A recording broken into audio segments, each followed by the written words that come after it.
All right, from the bottom, dead stop, throttle only.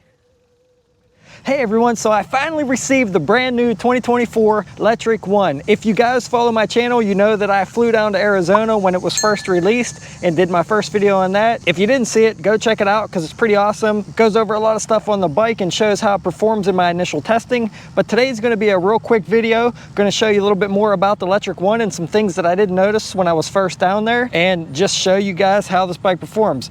Now, I do want to mention that I went up the grassy hill that I did in my grassy hill test video, and it has some good power, so make sure you guys stick around to see that. Now, this has a 750 watt motor, and what's awesome is this has a Pinion C1.6i gearbox instead of a derailer, so you have 6-speed gears that shift electronically, and we'll get into a little bit about that, how it works. But overall, guys, this bike is beautiful, has tons of power. If you look at the welding on here, you don't see any welds except for down here and a little bit in the back, but just overall the design and the quality of the way the spike's put together is really nice. Now, this is the long range version, which I believe is the only one that they currently have available on their website for just under $2,200. Comes with a 14 amp hour battery, and you can see I put my favorite Cloud9 seat in here with the suspension seat post. But if you guys do want to get that, not every seat is going to be good for every person. That's my personal favorite, and if you want to pick up this combination with the seat and seat post, I'll put the links down below for these exact ones. You want to make sure you get the right seat and the right size seat post, and the links will be down below in the description where you can pick up those, and I'll put a link to my favorite cell phone holder down there as well. It's pretty cheap and reasonable, as well as all my other accessories that I recommend and use daily. Now, even though this frame doesn't fold in half like some of their other bikes, the handlebars are really nice and adjustable, and the handlebars fold down and has a quick release on the front wheel with a through axle, so it's still going to fold down pretty tightly if you want to transport it, which is nice. And it's a little bit of a smaller bike, but I'm telling you guys, this thing has the power. But we're going to just do a quick speed run. We're going to take it up the paved hill that I go up in all my tests, just so you guys can compare it to other bikes. I did a hill test with like 26 different bikes up that hill, so you can compare it to those. And every time I review a bike, I run it up that hill first with a full battery, so we can see what kind of speed it makes it up that hill, and that'll give you a good comparison with different bikes. But here's the shifter here to shift through your gears, and what's pretty cool is you can go in the app and you can map this to either have this for upshift or this one for downshift, and vice versa. You can go in there and switch. So if you would prefer to upshift here or here, you can change that in the app. And then your throttle is over here on the left hand side, thumb throttle, and then your controls for controlling your pedal assist levels. Nice little rack on the back, and like I said, that's a pretty big motor in this little bike, so it has really good power. This is their brand new 750 watt motor, and just like I said in the initial video, this thing is super quiet when it comes to the motor. Oh, and this bike has a Gates carbon belt, so that's awesome as well. You don't have to worry about lubing up your chain and a bunch of dirt and grime getting in your freewheel. This is going to last a lot longer with less maintenance. And the first thing I want to mention about this gearbox, you do have to have power to shift through the gears, but you do not have to have the bike display on. So you can shift through the gears here.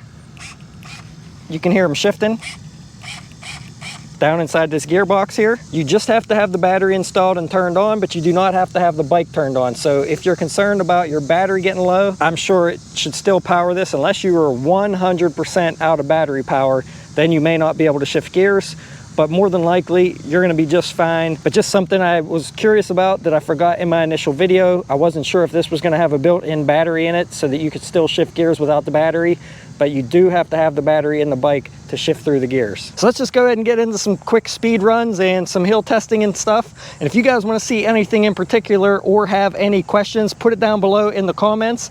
It's going to help my channel out, and I would love to interact with all of you. So let me know what you think. Let me know your opinions. Let me know if you have any questions or want to see anything in future videos on this. Let's get into it.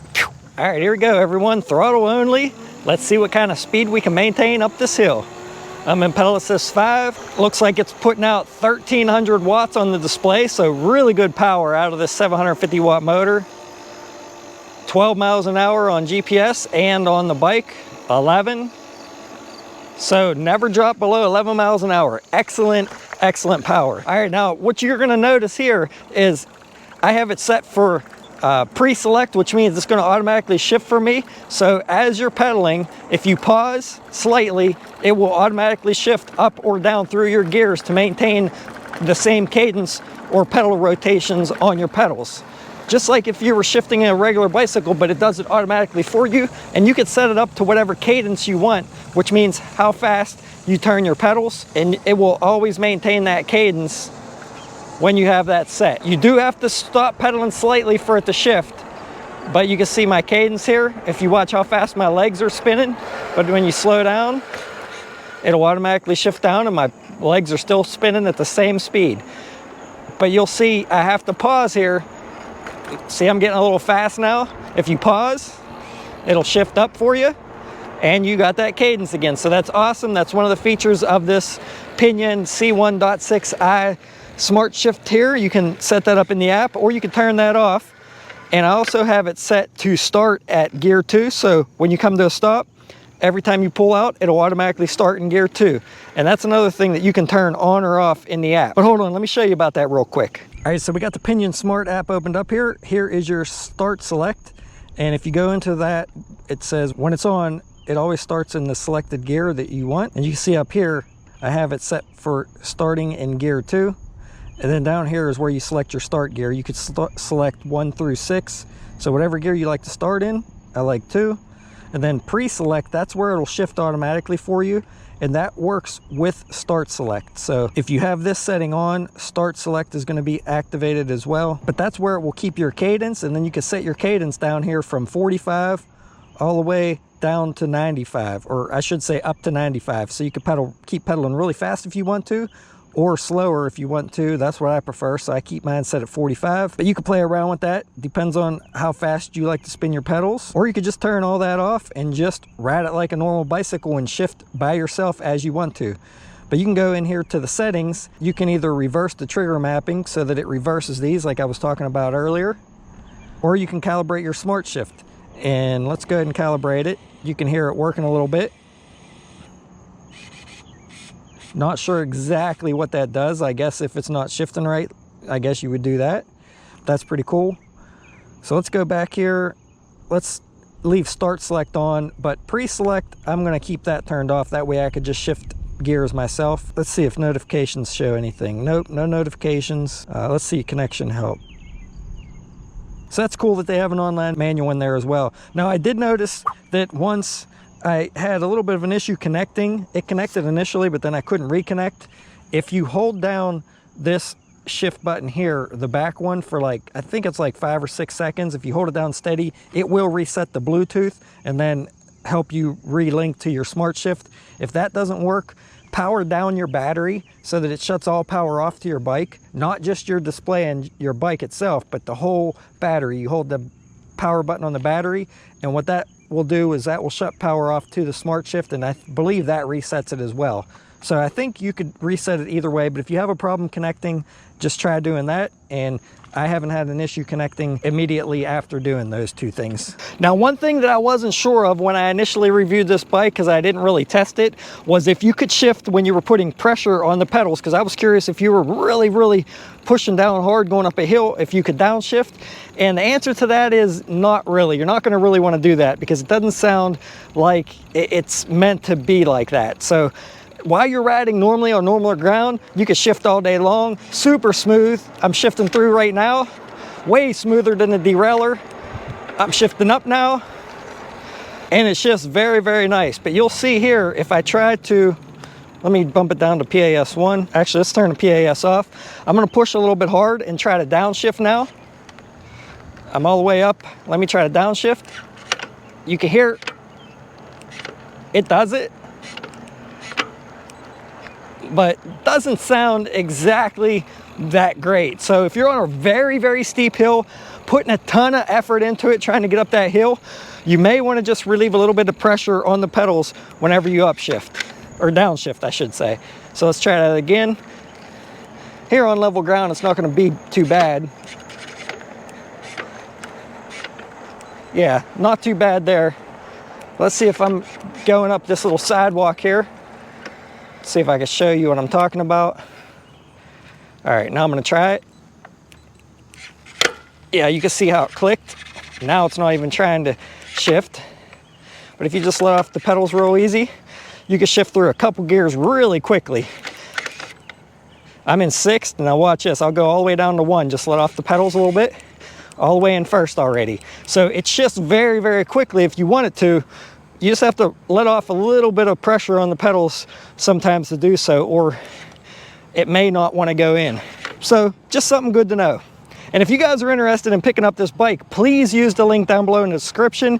You have to open up the description with the little arrow next to the video title, and then I'll put a link down below in the comments and in the description. If you guys use that link when you order, it won't cost you anything extra, and it will help support the channel. I'll get a small commission, and it lets Lectric know that my videos are useful. And I do want to disclose that they did send me this bike for testing and review. So just wanted to throw that out there just so you guys know. But let's go do a quick speed run and see what kind of speed we can hit here on this straight stretch in this parking lot. See if we can get up to 28.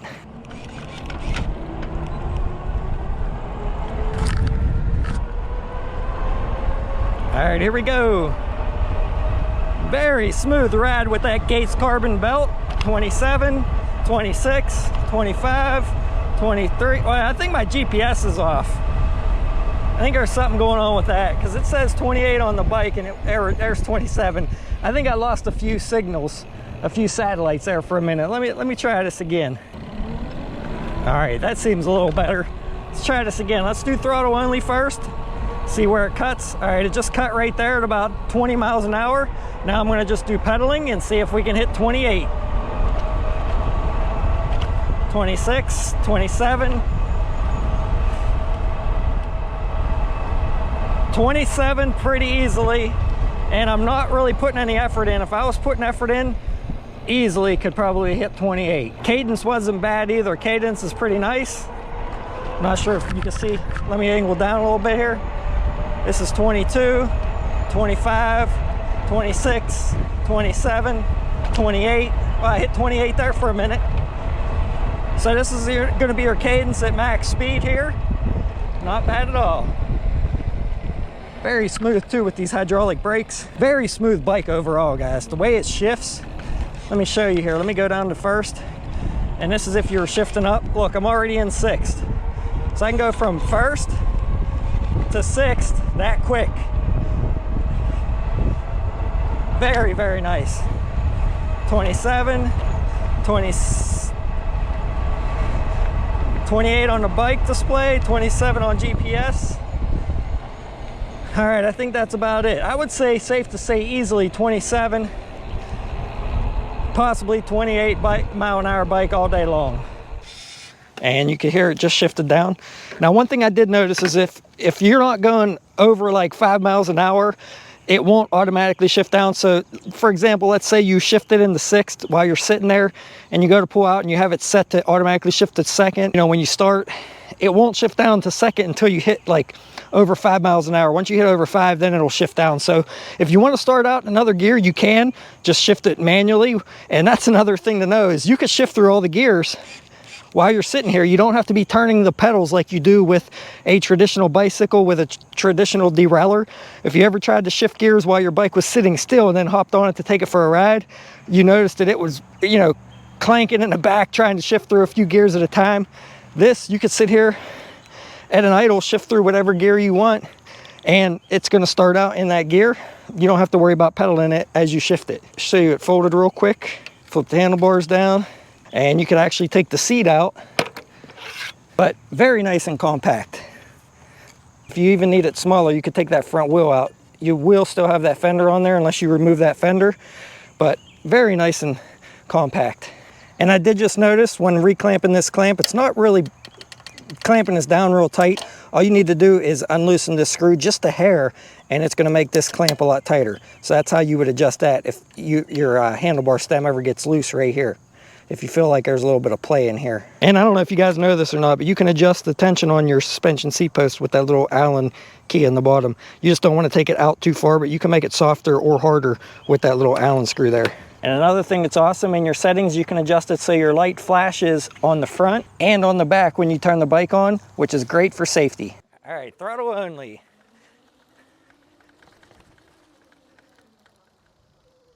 Oh yeah, oh nice. Really good power. Now let's try from the bottom. All right, from the bottom, dead stop. Throttle only.